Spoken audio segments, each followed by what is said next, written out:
Hi friends, welcome back to my channel. నేను మీ కుమారిని. ఈరోజు ఆలు అండ్ ఎగ్ కర్రీ చేశాను. ఎంతో టేస్టీగా చాలా బాగా కుదిరింది. ఇప్పుడు దీని తయారీ విధానం చూసేద్దామా? చూడండి ఎంత బాగుందో కలర్ఫుల్గా ఎగ్. రండి చూసేద్దాం దీని ప్రిపేర్.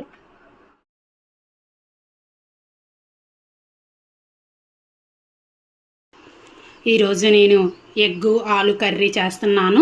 ఇందుకు గాను 4 ఎగ్స్ తీసుకొని ఉడకపెట్టి చెక్కు తీసి పెట్టుకున్నాను. 3 ఆలుగడ్డలు కూడా చెక్కు తీసి ఉడికిచ్చి పక్కన పెట్టుకున్నాను. ఇందులోకి ఒక 2 టమాటాలు పేస్ట్ ప్యూరీ చేశాను. ఒక పెద్ద ఆనియన్ కట్ చేసి పెట్టుకున్నాను. కొంచెం కరివేపాకు. ఇప్పుడు స్టవ్ ఆన్ చేసి దానిపైన బాండీ పెట్టాను. ఒక 3 టేబుల్ స్పూన్స్ ఆయిల్ వేశాను. ఇందులోకి ఎగ్స్ వేద్దాము. ఇందులోకి చిటికెడు పసుపు వేసుకుందాము. కొంచెం సాల్ట్ వేసుకుందాము. ఒకసారి మిక్స్ చేద్దాం. ఇప్పుడు ఎగ్స్ వేసుకొని కొంచెం బాయిల్ చేసుకుందాము.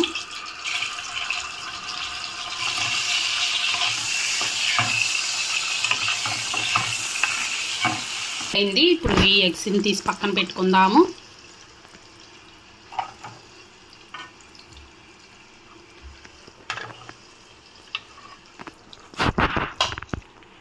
దీంట్లోనే కొంచెం ఆవాలు, జీలకర్ర అండ్ మినపప్పు, పచ్చెనగపప్పు వేసుకుందాము.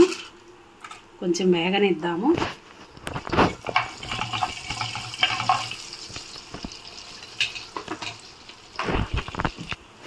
ఇప్పుడు ఇందులోకి ఆనియన్స్ వేసుకుందాము.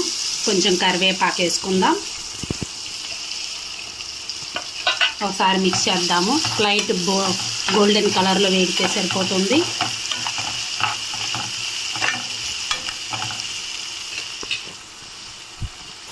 కొంచెం అల్లం వెల్లుల్లి పేస్ట్ వేసుకుందాం.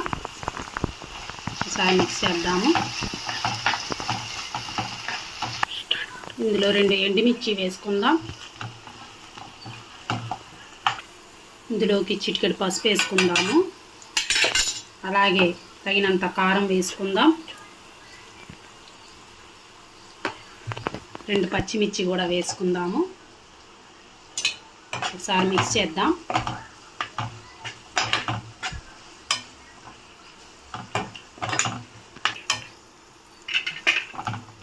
ఇందులోకి టమోటా ప్యూరీ వేసుకుందాము. మొత్తం టోటల్గా మిక్స్ చేద్దాం.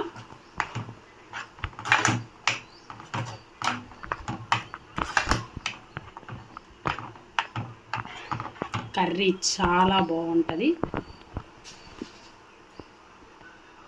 ఇందులోకి ఉప్పు వేసుకుందాము. ఒక 2-3 నిమిషాలు బాగా వేగనిద్దాం. ఇప్పుడు ఇందులోకి ఉడికించిన ఆలు వేసుకుందాము. మొత్తం ఒకసారి మిక్స్ చేద్దాం.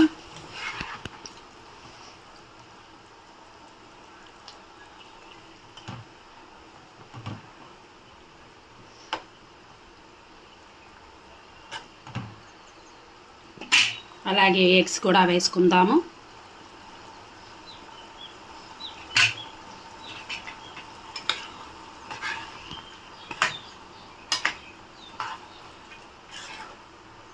ఒకసారి మొత్తంగా మిక్స్ చేద్దాం. వైట్ రైస్లో కానీ చపాతీ, పుల్కా ఎందులోకైనా చాలా బాగుంటుంది. ఎగ్స్కి ఉప్పు కారం బాగా పట్టాలి.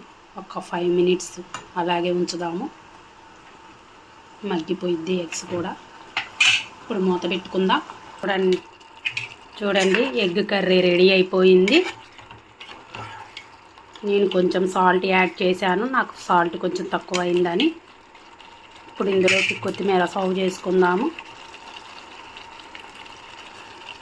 ఇప్పుడు స్టవ్ ఆఫ్ చేద్దాం. నా వీడియో కానీ మీకు నచ్చినట్లయితే ప్లీజ్ లైక్ చేయండి, షేర్ చేయండి, సబ్స్క్రైబ్ చేయండి, కమెంట్ సెక్షన్లో కమెంట్ చేయండి. Okay friends, thank you. Bye bye. Bye friends.